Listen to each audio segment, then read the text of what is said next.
All right, so I mentioned I was thinking about starting a YouTube channel just about health related and nutrition related issues.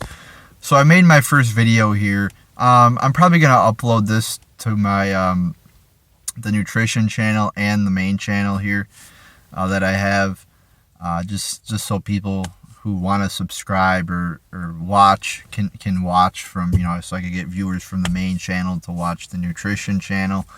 So, yeah, so here's just really my introduction video, 5 things I do in my diet, 5 main ideas. So, let me know your thoughts. I'm thinking of naming the channel, instead of nutrition, nutrition. You kind of combine the words you and trition. I already made the channel if you want to check it out, but I'll probably make an official video on here introducing it. So watch the video. Let me know what you think. All right. Thanks, guys. Enjoy. Well, all right. So, as one of my first videos here, I just want to talk about 5 basic things I live by, I preach, just that I do in my life and that I believe in and that I incorporate into my diet. So, the first one, I try to eat whole foods as much as I can. What do I mean by that? I mean non refined grains, non refined sugars, the whole food. Much of the food we eat now, in terms of carbs and sugars, which I'll get to later, is refined. Now, what does that mean? It means that they take out much of the nutritional value, if not all of it, probably you could say most of it, through this refining process and leave you only the starch. Only starch. And that's what you eat. You're eating when you eat your typical bread or your typical pasta. You're eating starch, refined carbs. Same thing with sugar. Sugar cane, which your typical white sugar is made from, is actually has some nutritional benefits to it. But when they refine it, they just leave you with the white sugar, which is all bad for you. Obviously, I mean that's a common fact, but they take away the nutritional value. So eat whole foods as much as you can. Whole wheat, whole wheat breads. I mean, make your own bread with whole wheat flour. Number two, eat as much organic and non GMO foods as you can. I realize it is expensive in many cases, but try your best. And these two go hand in hand. I put them together because if a food is labeled organic, it has to be non GMO as well. If it's labeled USDA organic, that is. So look for that label. Very important label. And these two go hand in hand too because I'll give you a little brief little thing about how GMOs work. Scientists are genetically engineering plants, genetically modified organisms, genetically engineering plants to where that they use pesticides like glyphosate. Now, glyphosate is the active ingredient in Roundup. So they'll spray this Roundup on these plants. For example, corn or soy, two popular GMO ingredients or crops, which are found in a lot of foods now. But they'll spray these pesticides like Roundup, which will normally kill plants. I mean, you spray it on grass, you spray it on weeds, it'll kill everything. But these scientists are modifying plants so that glyphosate will not kill these plants. So they're making um, plants that what would normally be killed by glyphosate not be killed by them. So in turn, we're ingesting this glyphosate, which kills plants. So that's why you got to look for organic and non GMO. And not to mention, just GMO foods have been linked to a lot of negative health effects. So look out for both of those. Number three, processed foods with preservatives in them. I mean, there are just so many preservatives out there on the market. Your best bet, I mean, there's just so many of them. I mean, it's really hard to keep up with all the names of them, let alone all the side effects to them. So, like I said, the best bet is to really eat whole foods. I'll get to this, basic foods without preservatives. And I'm not denying that there are good preservatives, but the big industry will only use the ones that are cheapest, and the ones that are cheapest are usually the ones that are bad for us. I mean, preserving food has been done for a long time with salt and other, citric acid from fruits has been used as a preservative for a long time. And so, like I said, some of them are good, some of them are bad.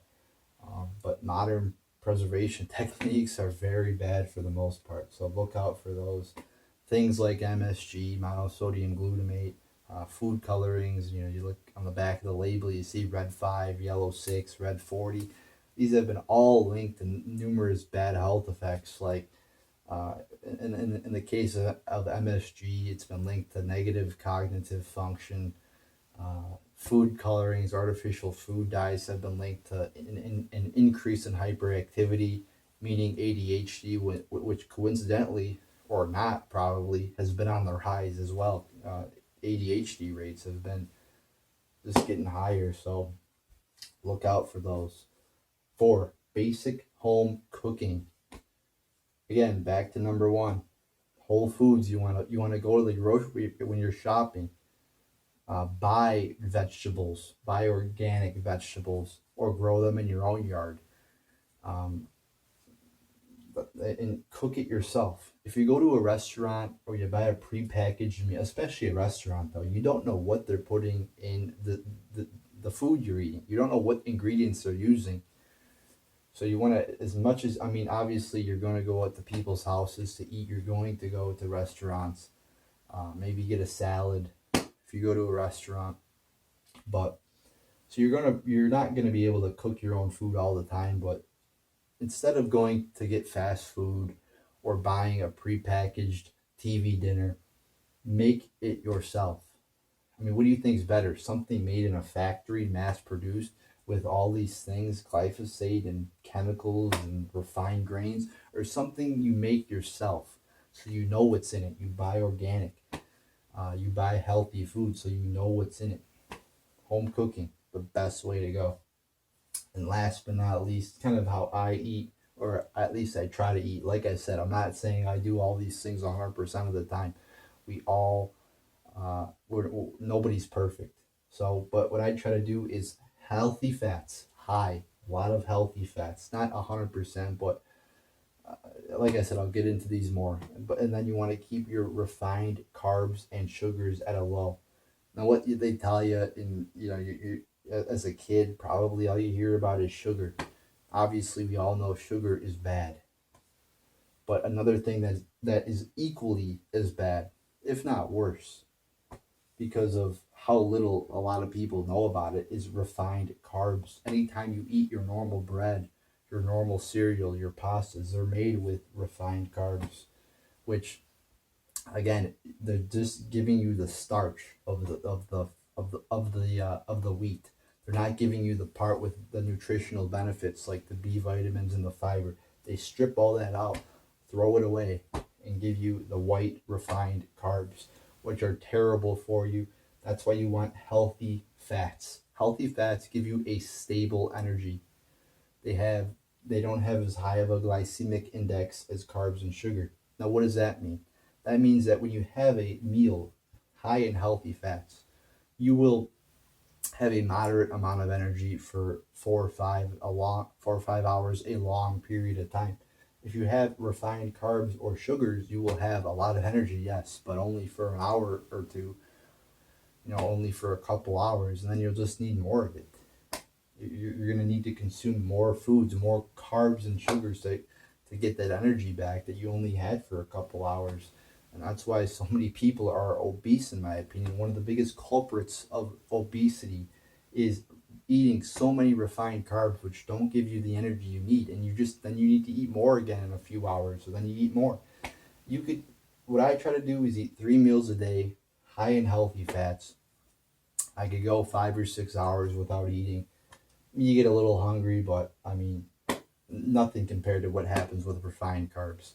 I mean, you eat them, then you crash. That's why you need healthy fats. If you eat a meal, I mean, it's amazing. Uh, you'll have so much energy for, you eat one meal and you'll have energy for 4, 5, 6 hours without having to eat another meal.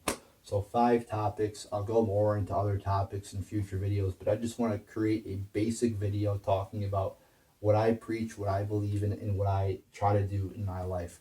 So there you go.